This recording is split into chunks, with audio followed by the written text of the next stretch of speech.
What's up, everybody? Today's video is Beckham versus England, the war no one talks about. My name is Greg, an American living abroad in Spain, learning the beautiful game of football, one question at a time with your help.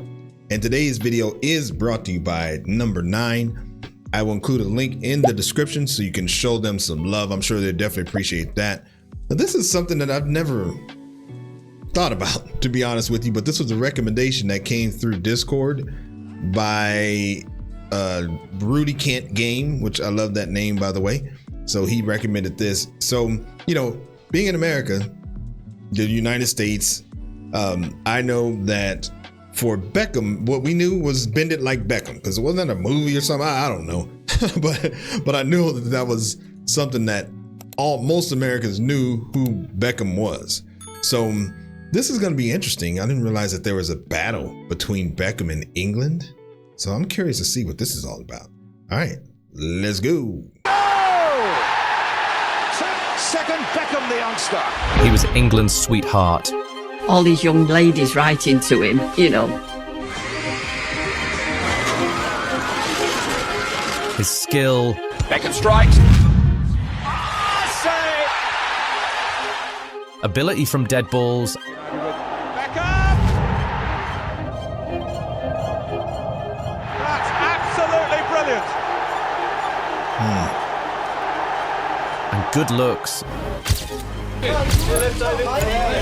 Made him one of the most famous men in the whole of the UK. Even women who didn't care about football would tune into Man United or England games just because of David Beckham. Yeah.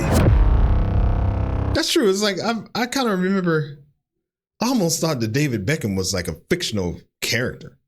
Like, I didn't know if he was good in football, if that was a real thing. Because over there in the United States, it just seemed like he was just a movie star. It didn't make you fall in love with football, though? No, but I love him and I love to watch him. But one fateful summer day in the late 90s, everything changed for him. What was required? Really? There was that challenge. Beckham. He's taking another card out for Beckham. It's a red card for David Beckham. Wait. Oh. What happened?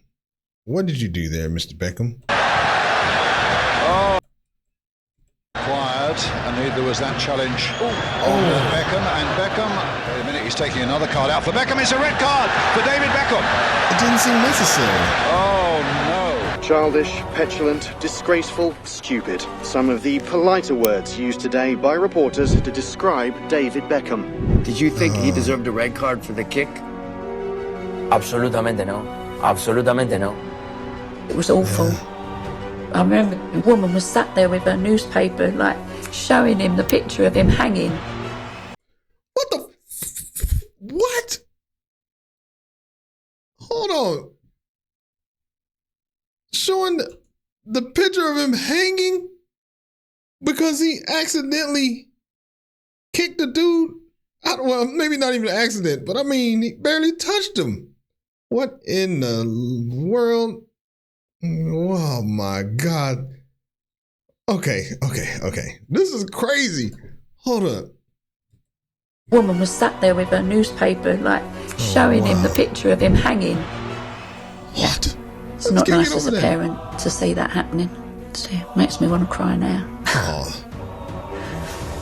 Aw. David Beckham went from being the country's sweetheart to having an effigy of him hanged publicly in the nation's capital. How did that switch? I mean, I seriously just want to drop a couple F-bombs right now. Like, what in the actual is happening? This is crazy. Of him hanged publicly in the nation's capital. How did that switch happen so fast? What offense did he commit to make the fans turn on him like that? This is the story of the game that made David Beckham the most hated man in England. Oh my God. There had to be something else. There has to be something else going on here. Can't just be that little kick. We'll have to go back to the 1998 World Cup for this one. Let's do that. Heading into the tournament, one could say that Beckham was in his prime. The 23-year-old midfielder was named PFA Young Player of the Year in 1997. Okay. In 1997, Young Player of the Year, and thoroughly deserved, David Beckham. Okay. You're attracting attention not only from the back pages of the newspapers, but the front page and the middle pages. And was given the famed Man United number 7 shirt going into the... I heard about the number 7. Isn't it like a cursed number now? Because didn't Ronaldo wear that? And ever since then, it's just like not a good number you should have. New season.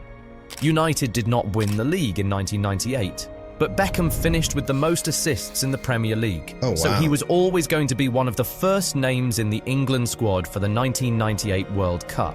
Yeah. That was going to be his first World Cup outing. In fact, it was his first international tournament of any kind. But it did not start out in the best way possible for him. The England coach Glenn Hoddle came out and said publicly that Beckham was not concentrating on the tournament. That was surely not what a young player wanted, the coach saying to the entire world on his first outing with the senior team. But if you think that's bad, spoiler alert, it actually gets worse. Anyway, because... Well, I mean, what happened? Like, what was he concentrating on? Maybe he wasn't concentrating on the team. Spoiler alert, it actually gets worse. Anyway, because of his attitude, the coach decided not to start Beckham for the first 2 games of the World Cup. But in the third game against Colombia, Hoddle gave the youngster his first start, and he repaid the faith in him with a golazo. Beckham strikes.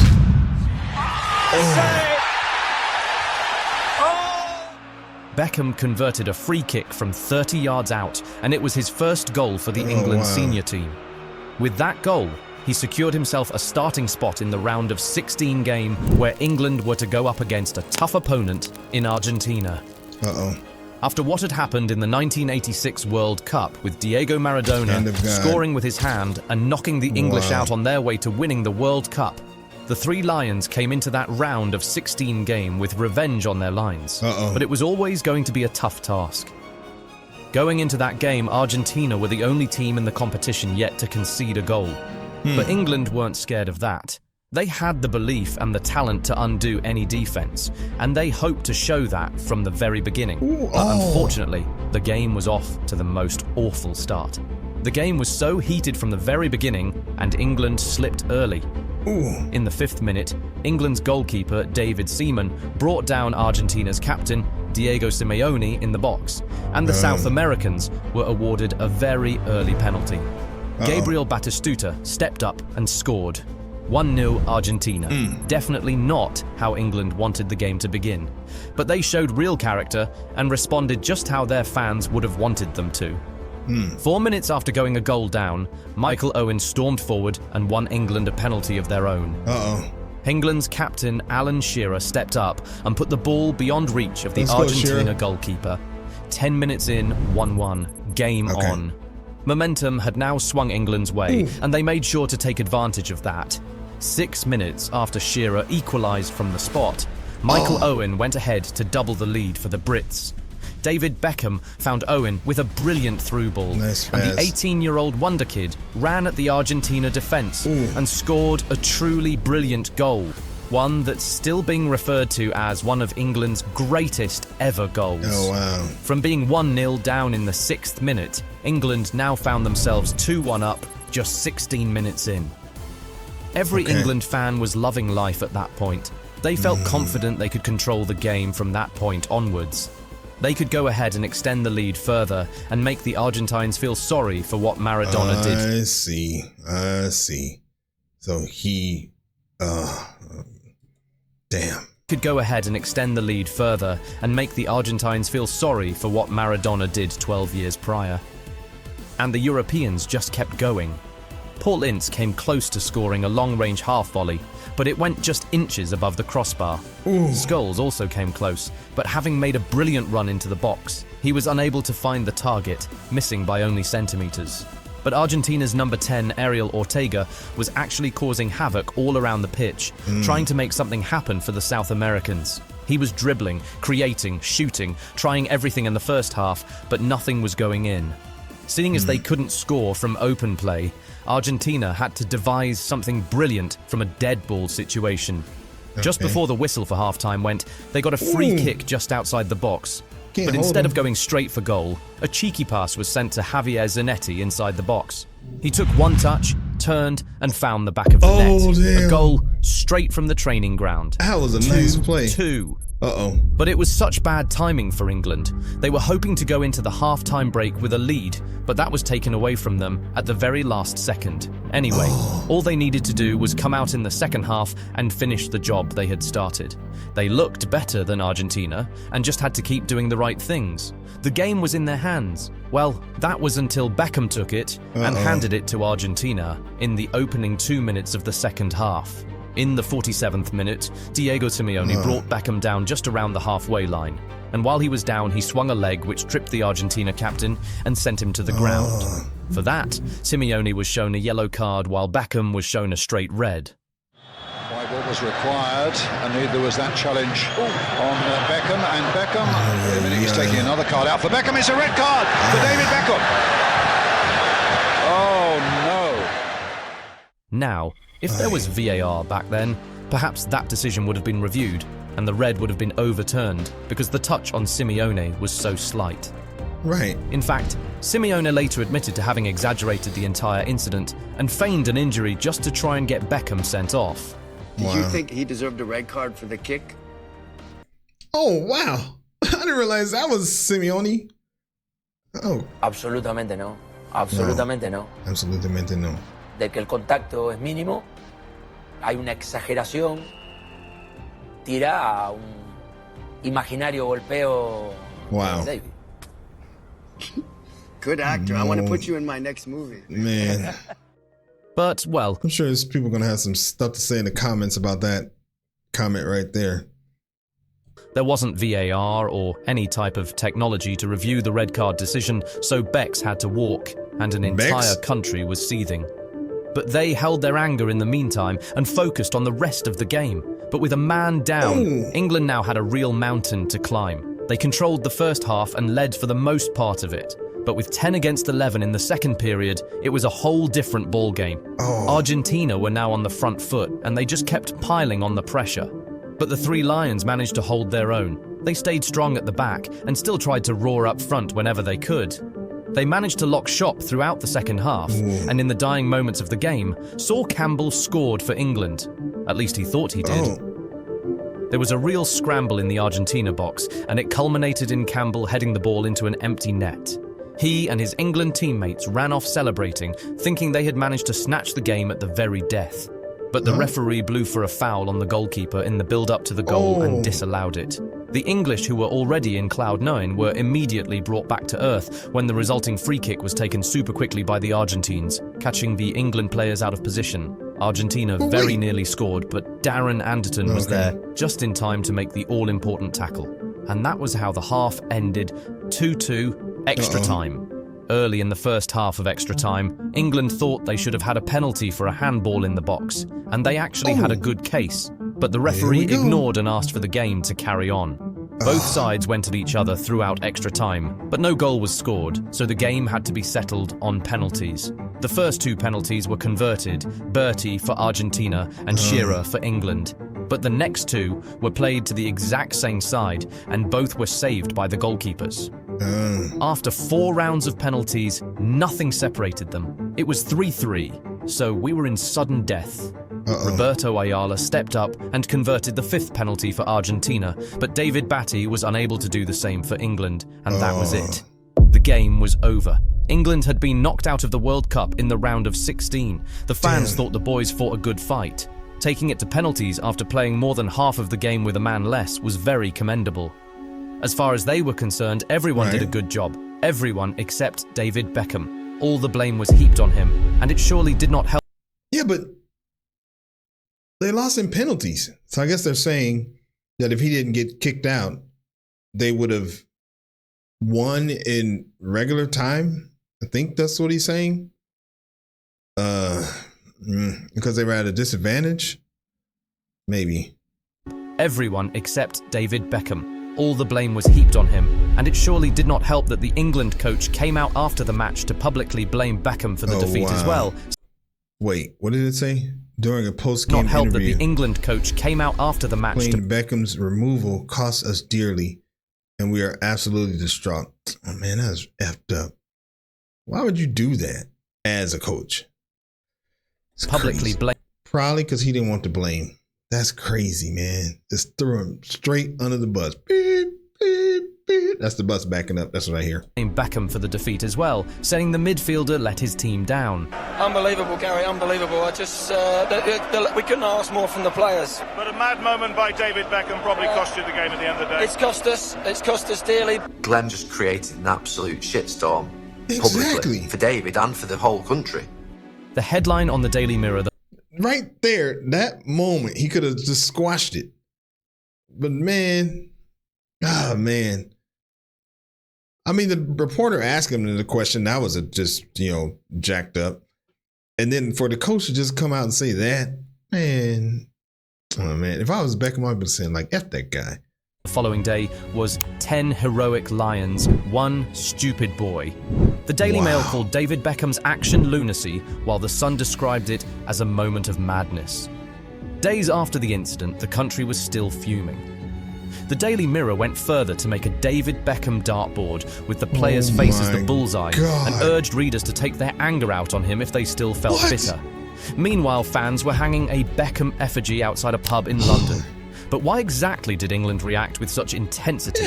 The truth is, football in England has always been more than just a sport.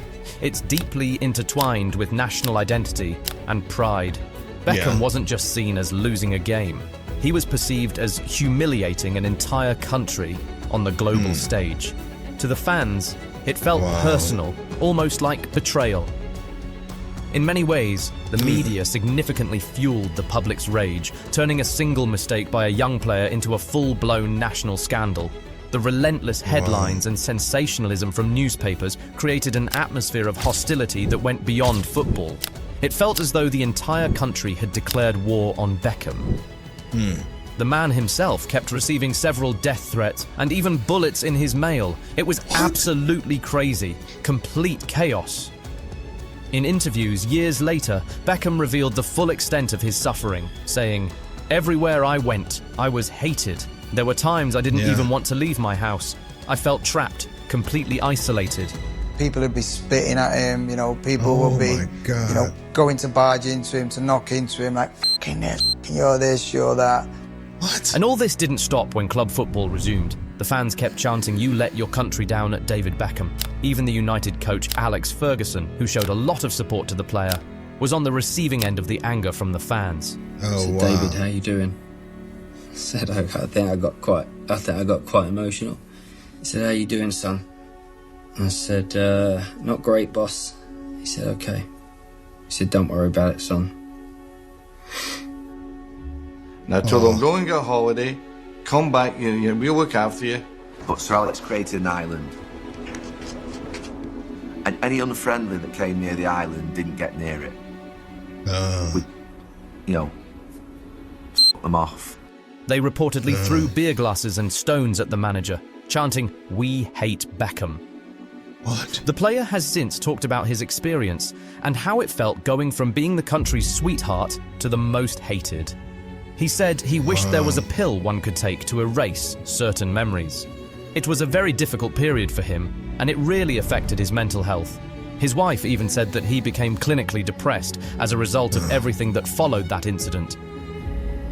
And you can't even explain how that feels because we couldn't hide. But thanks to the support he had around him, he managed to make it through. But it took years. 2 years later, at Euro 2000, Beckham was still being taunted by his own fans. In the group game against Portugal, which England lost 3-2, Beckham set up both English goals, but he was still constantly picked on by a section of the England fan base. So he reacted by putting up the middle finger to them. He was fed up. At this point, everyone admitted it had gone. Man, that's crazy. 2 years. I mean, that's just crazy. Wow. Putting up the middle finger to them, he was fed up. At this point, everyone admitted it had gone too far. Even the papers who had spearheaded the hate in 1998 were now calling for fans to move on. It still took time for the entire country to completely move on, but salvation finally came in 2001, 3 whole years after the incident. Wow. England were on the verge of missing out on the 2002 World Cup. They needed to avoid defeat against Greece to secure qualification, but going into the final seconds of the game, they were losing 2-1. But then, David Beckham, who had recently been named team captain, won a free kick in added time, stepped up to take the free kick, and scored from 25 yards out to send England to the 2002 World Cup. With that strike, all his sins were forgiven. His slate was wiped clean, and he became the nation's sweetheart once more. He would then go to the World Cup and exert revenge on Argentina by scoring the winning goal against the South American nation to ensure that they got knocked out in the first round of the tournament. It was a very tumultuous couple of years for David Beckham and his family, but thankfully he was able to turn things around and become a hero once again. David Beckham's story is a powerful reminder that even heroes stumble. One mistake nearly ruined his legacy, but resilience, redemption, and time gave him the chance to rise again. Behind the headlines was a human being, flawed but unforgettable. You've seen how one red card changed a career. But what if one goal, clear as day, was never counted, and it altered the course of football forever? Click here to watch what really happened. Man, that's crazy. I mean, they can say that they cheered him on after 3 years, but 3 years of all that hate can ruin somebody's life. Like, there's probably no going back from that. Man, that is Rudy Kent game. It was a great recommendation. I really appreciate that. Man, that is so crazy. I had no idea. And obviously Beckham was good too. He wasn't just a fictional character like I was thinking, or a movie star or something like that. But hey, that's what happens in the United States, especially when you don't follow soccer, as they say, or football. Then you don't have any idea of who is actually playing and who's actually good. So anyway, that's for another video. This was a great video. Thanks for stopping by, and we will see you on the next video. Peace.